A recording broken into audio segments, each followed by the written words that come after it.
My name is Kevin Taylor. I would like to ask, why is Ghana paying the World Bank $28 million a month? Yes, every 30 days we pay the World Bank $28 million. This is with all due respect.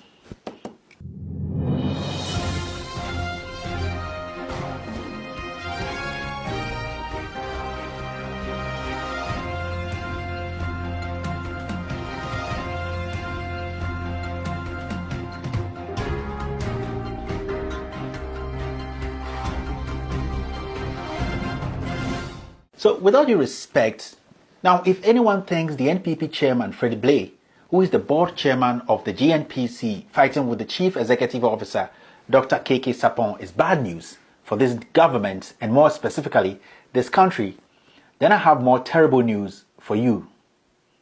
The news is, doomsday as it stands is inevitable.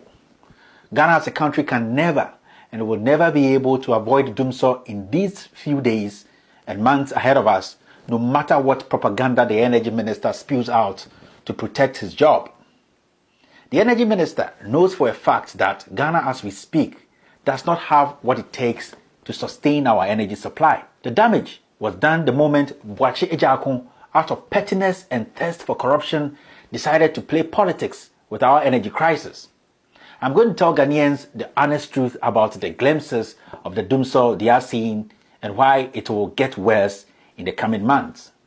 Please, I would like to make this as simple as possible because I have realized these energy experts always confuse we Ghanaians with jargons and some untraceable words. I am going to make this more easier. Now, what you see here, yes, what you see here on this table is a 27-page document signed by the World Bank and the government of Ghana concerning the Sankofa project. So, this heap of paper is not just waste. These are the documents I'm going to deal with today. Now, with all due respect, let us get into the details. The Sankofa or ENI gas project was partially guaranteed by the World Bank to a tune of about $6 billion. Yes, that deal, the World Bank guaranteed it to a tune of $6 billion. This deal was negotiated during the NDC era, as we all know. The main reason why the World Bank decided to partially guarantee this deal was because they saw Ghana as the beneficiary of the proposed project.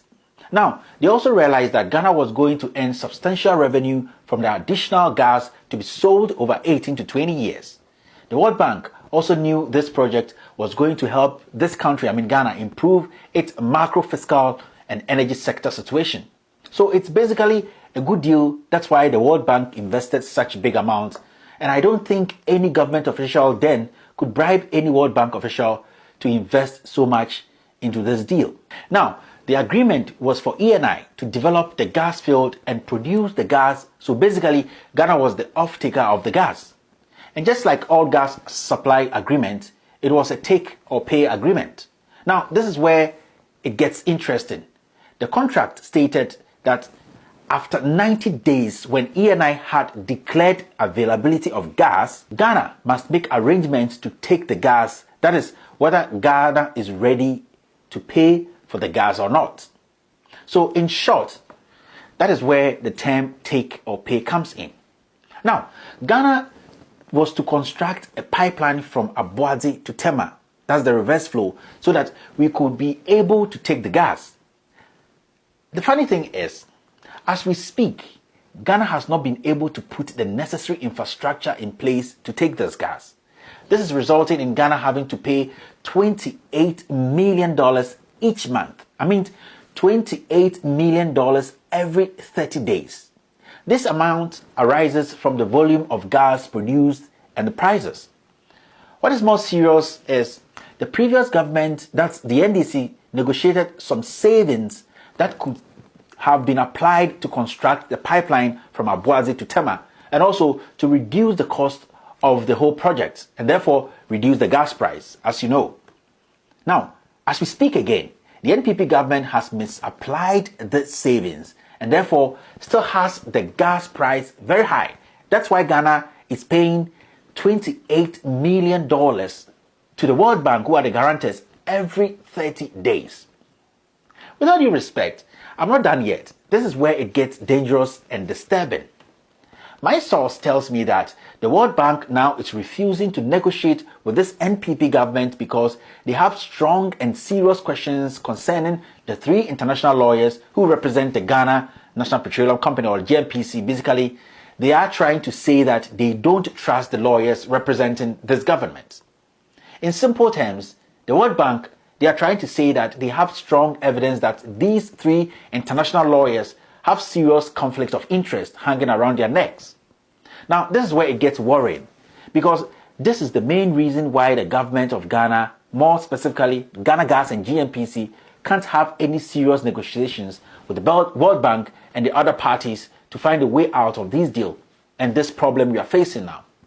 We could have avoided this $28 million a month if people like Ejakun, the lying thief, had been truthful to us Ghanaians from the beginning.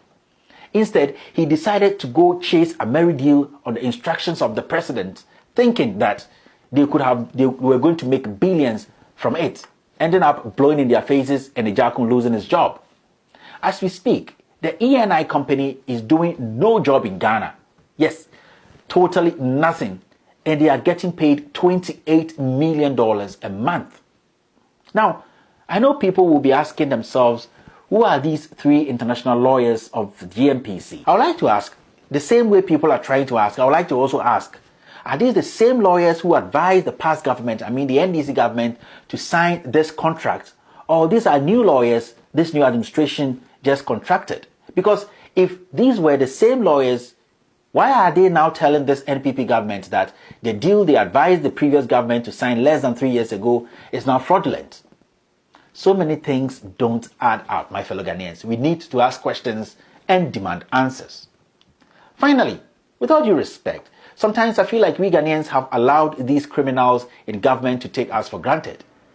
They have either labeled every past deal fraudulent or have failed to make a solid case for themselves.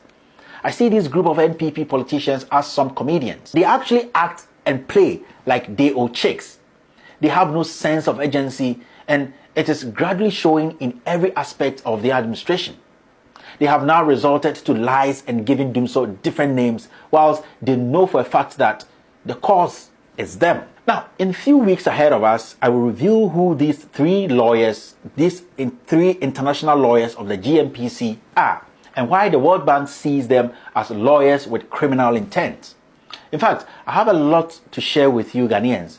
And always remember that Dumso is inevitable, because Ghana as a country or as a nation is now paying $28 million every month to the World Bank because this government has failed to think. Let us ask questions and demand answers, my fellow Ghanaians. The media in Ghana have failed us.